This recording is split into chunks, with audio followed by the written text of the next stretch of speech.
Hey everybody, welcome back to In Reality. I want to go to the party and just talk about the party for a little bit. It's controversial. Yeah. So what would you do? Have you been to a party such as that? And what would you do if you were real quick, at a party like that? I want to tell everybody that this is a big spoiler, and it may or may not be, honestly, because it was in the trailer and stuff like that. It's probably like the biggest part of the movie. Mm-hmm. They have a party. The white students have a party with one of the black students who helps to organize the party, and it's essentially like a I want to be black party. Dear black people. Yeah, like, hey black people, I'm gonna be like you tonight. Except they're not being like black people. They're being like thugs and the stereotypical kind of like... Right, so they are emulating... They have the most hyper masculine or just hyper criticized elements of minority culture. Yeah, very crude and really kind of sick in a way. Yeah, I mean... Now, mind you, white people do this all the time to a lot of different cultures and even themselves. I've seen parties where they do redneck, like that's the theme, right? There's redneck shit, and it has usually a rhyme to it, right? So like, I don't know, guns and tons. I don't fucking know. Yeah, like jorts. And, and things like that. So that's the theme, right? Like cutoffs and cigarette packs, right? Yeah. Or General Lee's, bikinis, So they'll do that to themselves, and they'll fucking wear mullets, and they'll have a great old time. You won't see black people doing no shit like that because it's just that's not in our nature to throw a redneck party. It's like no, we'll just throw a party, and it becomes a black party because black people are there. And they'll do it for stuff that's not that serious too. They'll do it for I went to a party in college. Again, majority white, predominantly white university. It was a teen dreaming party. It was like, oh, let's relive our teens. And I went to the party and I said, this definitely wasn't my teens, but maybe it was your teens. Like it was not. My teens weren't like that. Mine were pretty fucking mellow. Probably, theirs had like a lot of fucking Xanax and Klonopin and shit. God damn. Theirs were, filled with a lot of like Green Day and like Smashing Pumpkins, relationship problems and fucking Nirvana. Yeah, a bunch of emo shit. Yeah, emotional. I don't know. Like I don't know, like a lot of like razor blades and antidepressants. Like Pretty in Pink meets Breakfast Club, in risky business in like the late '90s, early 2000s. Like that's kind of. And that wasn't what I experienced in middle school, but hey, they're in that zone. Right. There's a lot of people who have parties based on just whatever they can get their hands on. Something that'll be interesting. Theme, yeah. Pirate parties, So there's so many different themes of parties. So they chose this one and landed on it. And what made it so offensive was that there was all this other tension happening at the university between the white and black students. Collectives, yeah. And so when you throw something like, what was the name of the party that they were throwing? Oh, I don't remember. I'm trying to remember the name. But basically, they've done this at other campuses before, and pretty much they always, not always, but they get in trouble for it. Mm-hmm. MLK Day party, right? But they do everything like with the welfare theme or some shit like that. Or just some other parody of some black culture moment or holiday, and they might do blackface, or they might be somebody who's just a criminal. Or let me say right away, blackface is always offensive.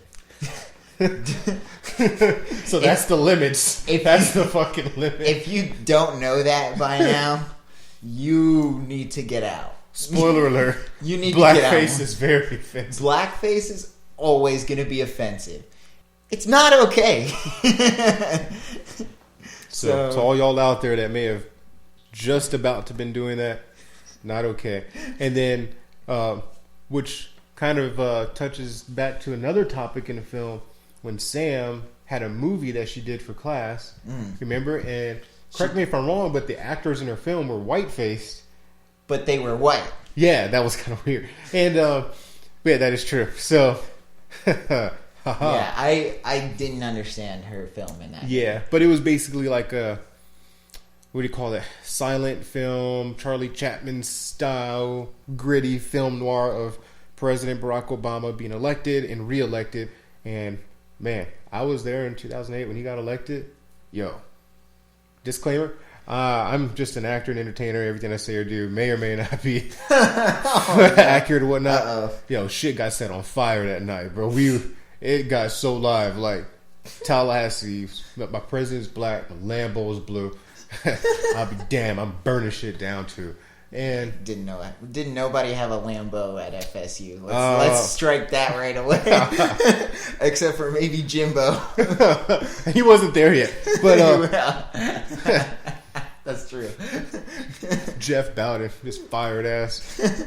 But I digress. So all this was, about that whole point in time, and she made a film basically from the white mind perspective that they just couldn't stand to see this happen. Like, how the hell did we take their country, right? And all this other stuff. And it's just funny because, at the end of the film, spoiler alert, they have this party and they're parodizing black culture. And it's like turning everything that her film kind of talked about onto its head, or actually, I guess, just bringing it to reality from their own perspective. And they do cut back to a couple people wearing like Obama masks and stuff like that. And it's not that the mask itself, it's not that it's incredibly offensive. It's the context that they kind of have it in. Yeah. That makes it kind of terrible. Yeah. So. Yeah. It is very obviously racist party. And then you even have a few black people that go to this party, right?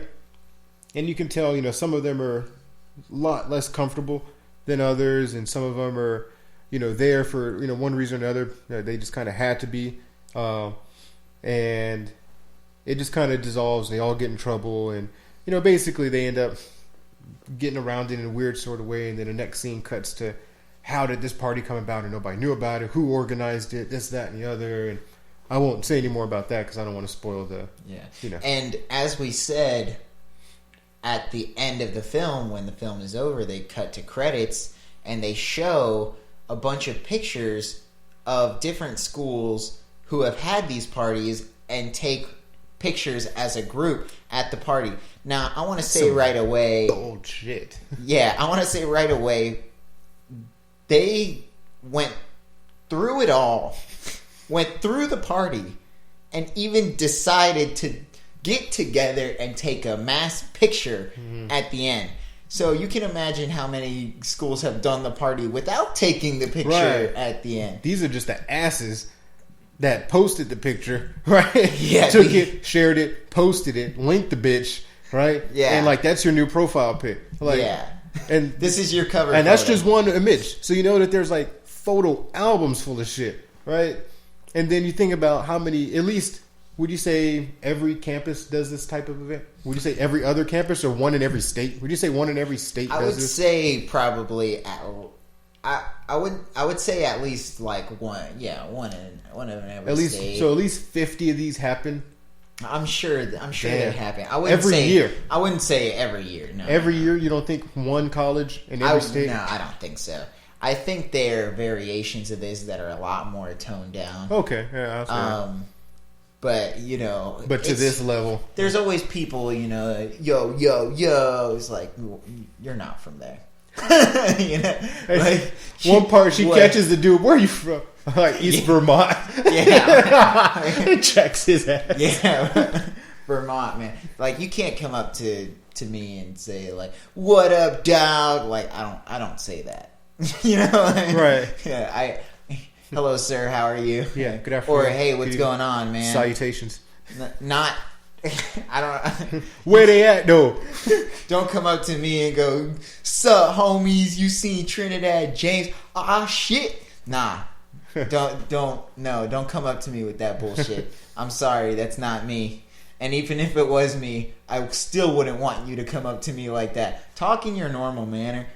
Excuse me, I'm ranting. Okay, back to reality. Reality. And that is reality with Omar Torres. No, but I do want to talk about... Dom did a little bit of research, and he was telling me about kind of where the filmmaker kind of got inspiration from for this party. You want to go through that? Yeah, sure. Real briefly. So, by research, he means Wikipedia. And because they pretty much do... And IMDb. Yeah, and IMDb, because they pretty much do a lot of the research for you. And, we appreciate them. So, shout out IMDb and Wiki. And yes, sir. So, basically, it's a good combination of just general American shit. Just some of it been caught on cam, some of it's been reported, some of it people were kind enough to keep sharing and sharing. So, there was one at the... February in 2010 at UC San Diego. They had something called a Compton Cookout, which was supposedly an event run by one African American at a predominantly white and Asian student body. And the event went fine, but afterwards there was some fallout because of the political correctness of said event. Then there was another one, which there was an MLK Day party at Arizona State in January 2014. And that one supposedly most closely resembles the issues that happened here in the Dear White People film. And then we have Sam's Film, which was kind of supposed to be a throwback, sort of semi-spinoff of Spike Lee's similar film, which he did at NYU Film School back when he was doing his graduate studies. So they, definitely took some elements of actual events and culture and put them all together in one campus. But I think the characters were kind of lacking in that we only saw them being pissed off all the time. So if we really didn't get to experience them doing anything else fun or happy or hanging out in the quad or going to the gym, they didn't even fucking get a slice of pizza. They were just always pissed off about these events that just happened. But it's like weeks going by. Yeah, they were so mad, none of them ever ate. Right. Like only Troy was getting ass. And smoking weed. Yeah, Troy had it the fucking easiest. But so, these events happen. Right? Another stereotype, by the way. We all don't smoke weed. No, not all of us. And so it's like, so what do you do, right? When you run into these situations? They call that the fight or flight. So if you find yourself in this party or this thing and one way or another you happen to get crossed into it, should you whoop everybody's ass on sight out of principle? Is that the time to fight? If a motherfucker put their hands on you out of, some miscommunication, is that the time to fight? Right? Should somebody, because it was a very, very talkative movie. More talkative than this talking podcast. So yeah, I felt like they could have added some action there. I felt like an ass whooping was more than deserved by several characters, and probably would have happened in reality. Yeah. In reality, definitely somebody, would have got some teeth, right? Some hair pull, scratch marks, DNA evidence. I mean, hell, there's this guy that apparently we kind of sort of went to school with that slapped a bitch, and I don't remember. He may or may not have been playing football. Okay. So right. It's like, so these events happen and people really do get fucked up. But in this film, nobody really gets fucked up. It was hard for me to suspend my disbelief on that. Omar, do you feel like somebody would have got the piss slapped out of him at some point or another? I feel like that might have happened. In my experience, a lot of the kind of racial tension stuff, especially there's a scene in the lunchroom where one of the students gets up and just starts going off. That would have ended in a fight. Even if he is the president of the university's son, that wouldn't have ended well for him. Nah. Ever. Yeah. Ever. Yeah, I feel like that. Yeah, he could have said that in the Asian student unit, and still he would have caught so many nunchucks and then the stars to the motherfucking gut.